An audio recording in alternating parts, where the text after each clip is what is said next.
अस्सलामुअलैकुम।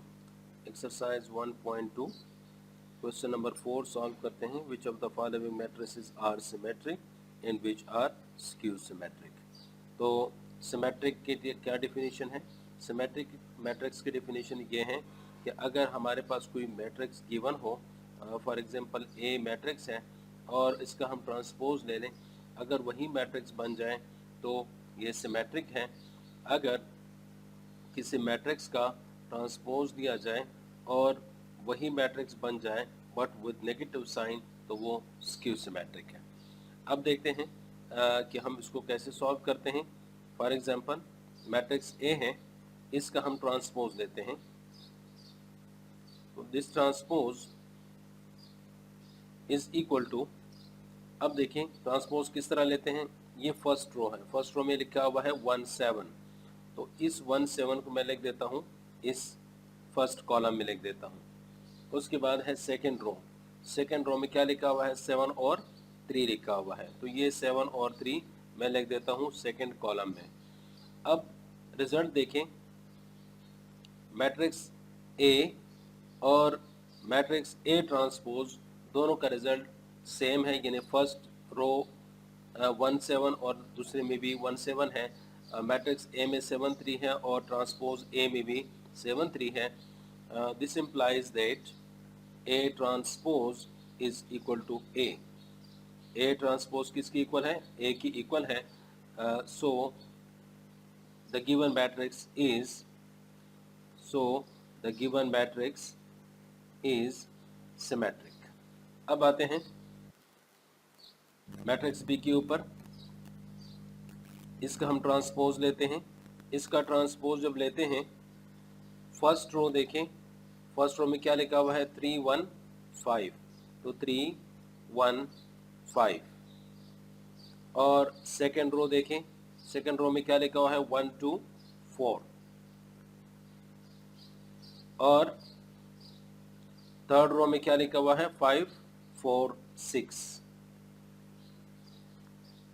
तो अब देखें जो अभी हमारा रिजल्ट आया है, बी मैट्रिक्स देखें और ट्रांसपोज बी मैट्रिक्स, इन दोनों मैट्रिक्स को कंपैरिजन कर लें। तो फर्स्ट रो इक्वल है सेकंड रो, और सेकंड रो इक्वल है थर्ड, और थर्ड रो भी इक्वल है। So this implies that B transpose is equal to B, so the given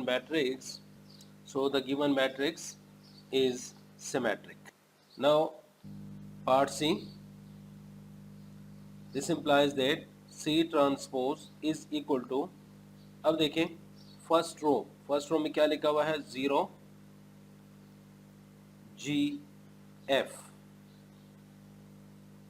और सेकेंड रो देखें -G 0 H, और थर्ड रो देखें -F -H एंड 0। अब ये दोनों रिजल्ट अगर आप देख लें, C ट्रांसपोज और C, ये दोनों इक्वल नहीं है। इक्वल बन सकते हैं कि अगर हम इनके फॉर एग्जांपल देखिए, ये G और G आपस में इक्वल है, लेकिन वहाँ पर G का माइनस साइन है। इसी तरह यहाँ पर आप देखें F पॉजिटिव है और यहाँ पर आप देखें F क्या है, नेगेटिव है। इसी तरह आप कोई और देख लें, ये -H है, इसकी पोजीशन पे यहाँ पर +H है। इसका मतलब यह हुआ कि C ट्रांसपोज से अगर C ट्रांसपोज से हम नेगेटिव साइन कॉमन ले लें, नेगेटिव साइन जब कॉमन लेंगे तो अंदर देखें फर्स्ट रो है 0, अब -G था, अब मैंने इसको +G लिख दिया है। -F था, अब मैंने F लिख दिया। क्यों? क्योंकि माइनस साइन मैंने बाहर कॉमन ले लिया है। इसी तरह सेकेंड रो देखें, यहाँ पर ये सेकेंड रो G 0 -H है, इनकी भी साइन चेंज हो जाएंगे, तो ये -G बन जाएगा 0 और ये +H बन जाएगा।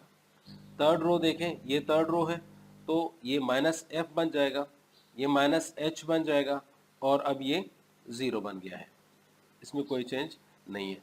तो अब आप देखें ये जो C ट्रांसपोज है और ये, इन दोनों को अगर आप कंपेयर कर लें, सी और सी ट्रांसपोज, तो ये दोनों सेम है। यानी सी का फर्स्ट रो देखें 0 जी और एफ है, यहाँ पर भी आप देखें 0 जी और एफ है। मैट्रिक्स सी में देखें माइनस जी 0 एच है, और यहाँ पर भी देखें माइनस जी 0 एच है। और सी में देखें माइनस एफ माइनस एच 0 है, यहाँ पर भी देखें माइनस एफ माइनस एच और 0 है। तो अब इसका मतलब ये हुआ,